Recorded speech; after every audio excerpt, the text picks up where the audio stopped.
Somewhere in ninth century China, a group of alchemists were doing something that had nothing to do with warfare at all. They were trying to create an elixir of immortality, mixing sulfur, charcoal, and saltpeter together, searching for a way to extend human life forever. Instead, they accidentally created something that could end it instantly. That mixture, black, gritty, and unstable, would eventually become gunpowder. And within a few centuries, it would completely rewrite the rules of human conflict, human power, and human history itself. But here's the actual question worth asking. How did a failed immortality experiment turn into the weapon that would eventually dominate every battlefield on Earth? Let's start with what gunpowder actually is, because understanding the chemistry explains everything that comes after. Gunpowder is a mixture of three ingredients: saltpeter, which provides oxygen, charcoal, which provides fuel, and sulfur, which helps the whole thing ignite quickly and burn even faster. Get the ratio right, and you don't just get fire, you get a rapid, violent expansion of gas, an explosion contained in an instant, releasing enormous energy all at once.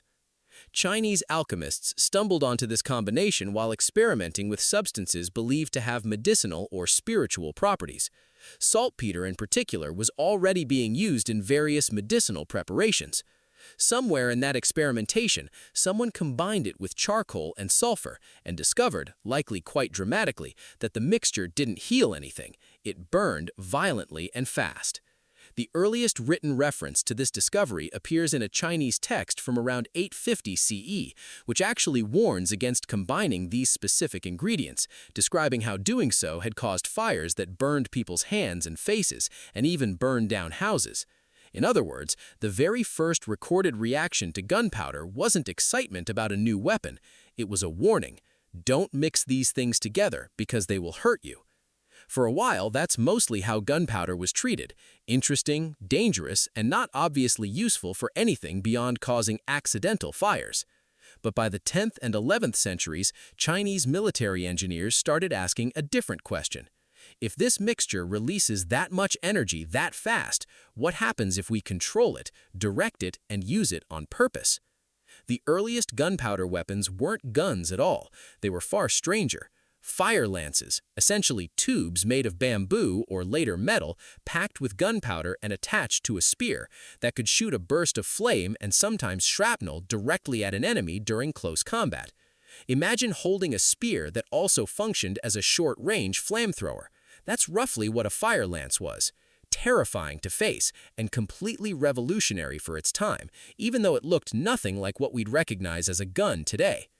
Alongside fire lancers, Chinese forces developed other early gunpowder weapons.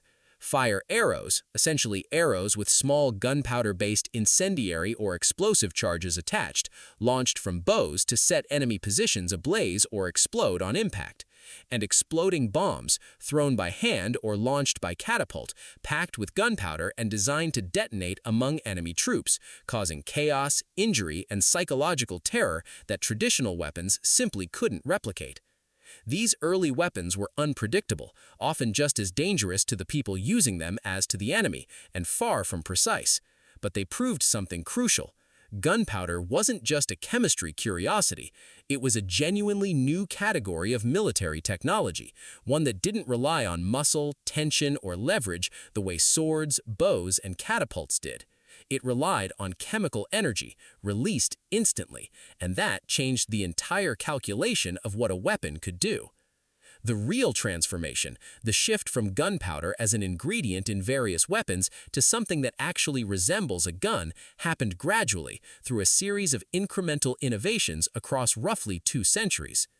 The key insight that eventually led to true firearms was containment and direction. If you pack gunpowder into a closed tube, seal one end, and give the expanding gas only one place to go, you can use that force to violently propel a projectile out the open end at tremendous speed. This is the exact same basic principle every gun, from the earliest hand cannon to a modern rifle, still relies on today.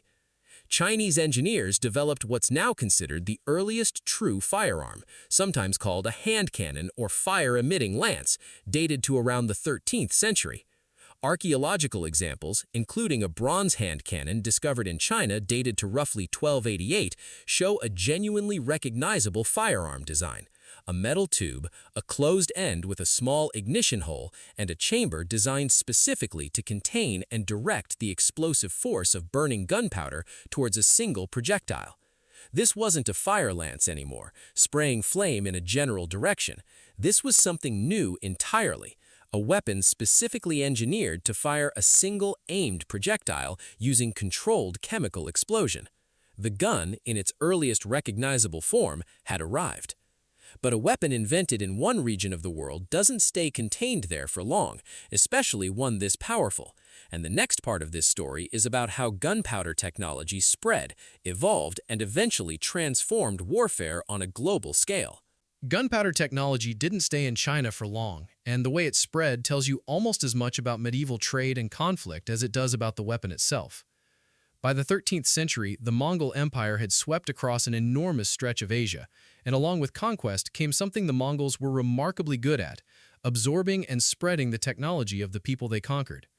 Mongol forces adopted Chinese gunpowder weapons, incorporating fire lances, bombs, and early firearms into their own military campaigns. And because the Mongol Empire stretched from East Asia all the way into Eastern Europe and the Middle East, it created an unprecedented highway for military technology to travel faster and further than it ever had before. By the mid to late 13th century, gunpowder knowledge had reached the Islamic world, where engineers and military strategists began developing and refining their own versions of gunpowder weapons. Arabic manuscripts from this period contain some of the earliest detailed technical descriptions of gunpowder formulas and their military applications outside of China, showing rapid experimentation and refinement as the technology moved westward. Europe's introduction to gunpowder came through this same expanding network of trade, conquest, and cultural exchange. By the early 14th century, gunpowder weapons were appearing in European military records, and this is where the technology underwent one of its most significant transformations. European metalworking and engineering traditions, already highly developed through centuries of castle construction, siege engineering, and metallurgy, proved remarkably well suited to rapidly improving early firearm designs. Early European hand cannons, similar in basic concept to their Chinese predecessors, began appearing by the 1320s and 1330s, referenced in historical records and depicted in illuminated manuscripts from the period, showing soldiers holding metal tubes mounted on wooden poles, igniting them by hand to fire a single shot. These early European firearms were clumsy, slow to reload, dangerously inconsistent, and honestly not obviously better than a well-trained archer with a longbow, which could fire far more accurately and rapidly. For decades, firearms remained a supplementary weapon at best, more useful for their psychological impact, the noise, smoke, and terror of an explosion, than for any real tactical advantage in accuracy or speed. But firearms had one advantage that would eventually matter more than any of their early shortcomings: training time. A skilled longbowman took years, sometimes a lifetime of consistent practice to develop the physical strength and precision necessary to be genuinely effective in battle. A soldier could be taught the basic operation of an early firearm, load it, aim it roughly, and fire it in a matter of weeks. That difference, in an era of large, hastily assembled armies and near-constant regional conflict, was enormous. You didn't need an elite specialist anymore. You needed someone willing to stand in a line and follow instructions. This single fact quietly set the trajectory for the next several centuries of military development.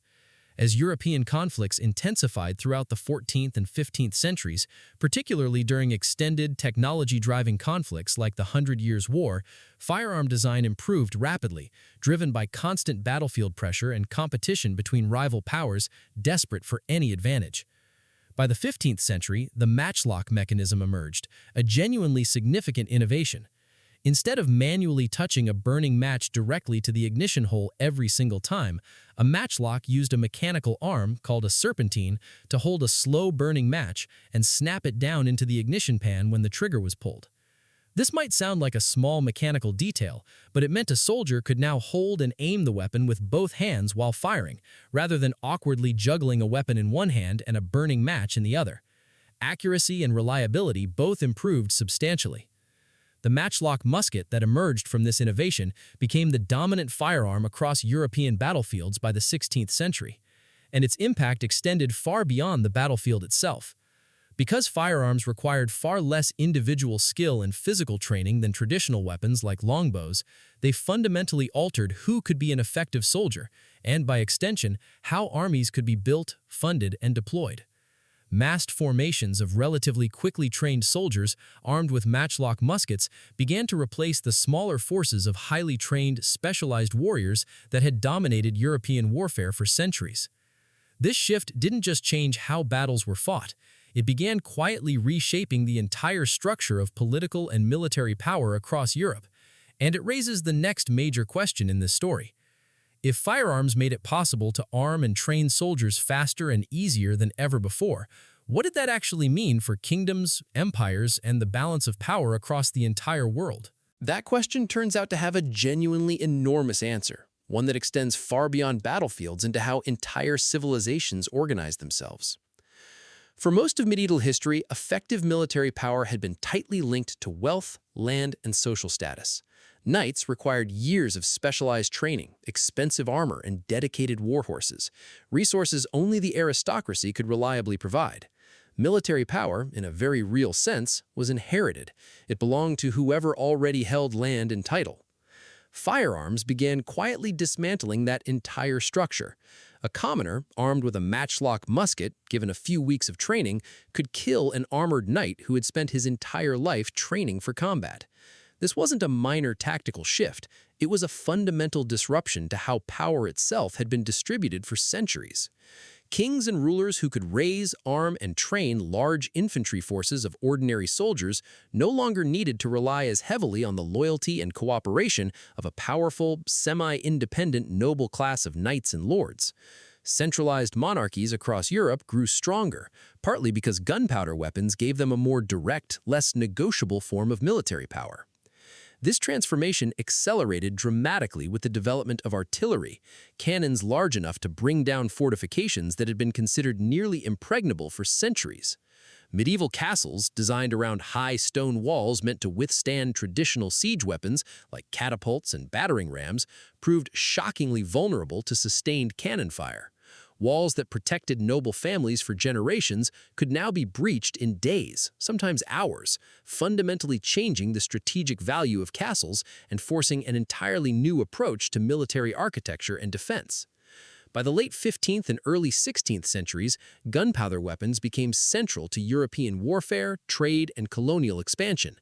And this is where the story takes its darkest turn, because the same technology that was reshaping political power within Europe became one of the most consequential tools of European colonization across the rest of the world. When European powers began expanding into the Americas, Africa, and Asia, firearms provided a significant, though often overstated, military advantage in numerous conflicts and conquests. It's worth being precise here, because this part of history is frequently oversimplified. Firearms alone didn't single-handedly determine the outcomes of colonization. Disease, existing regional conflicts, and complex political alliances played enormous roles as well. But gunpowder weapons were a genuinely significant factor in the violent, devastating process of European colonial expansion, contributing directly to conquest, displacement, and immense human suffering across multiple continents over the following centuries. The technology that began as a failed immortality experiment in 9th century China had, within roughly 600 years, become one of the primary tools reshaping global power on a planetary scale. By the time we reached the 17th and 18th centuries, firearm technology continued advancing steadily. Flintlock mechanisms replaced the slower, less reliable matchlock, using a spring-loaded hammer holding a piece of flint that struck a steel plate to generate sparks, creating a faster, more weather-resistant, and more reliable ignition system. Rifling, cutting spiral grooves into the interior of a gun barrel, dramatically improved accuracy by causing the projectile to spin as it left the barrel, a principle still used in essentially every firearm manufactured today. Each incremental improvement followed the same basic pattern established centuries earlier in China. Take the fundamental principle, contained chemical explosion propelling a projectile, and refine the mechanism controlling and directing that explosion, making it faster, safer, more accurate, and easier to use. So, how did humans actually invent guns? The honest answer is that nobody invented the gun in a single moment of insight. It emerged gradually, across centuries, beginning with alchemists searching for something that had absolutely nothing to do with weapons at all, an elixir meant to extend life that accidentally produced a substance capable of ending it. That substance was refined, tested, and adapted incrementally, from warnings about accidental burns, to crude fire lances, to early hand cannons, to matchlocks, to flintlocks, each incremental step driven by genuine military necessity, competitive pressure between rival powers, and the same underlying scientific principle refined again and again across roughly 6 centuries of continuous innovation. There's something worth sitting with in that. One of the most consequential and destructive technologies in human history didn't begin with anyone trying to build a weapon at all. It began with a search for immortality in a quiet alchemist's workshop, mixing substances that were never supposed to end a single life, and instead, quite by accident, revealed the exact chemical principle that would eventually shape the outcome of wars, the rise and fall of empires, and the redistribution of political power across nearly the entire planet. The elixir of eternal life was never found, but something far more consequential and far more permanent in its impact on human history was discovered instead.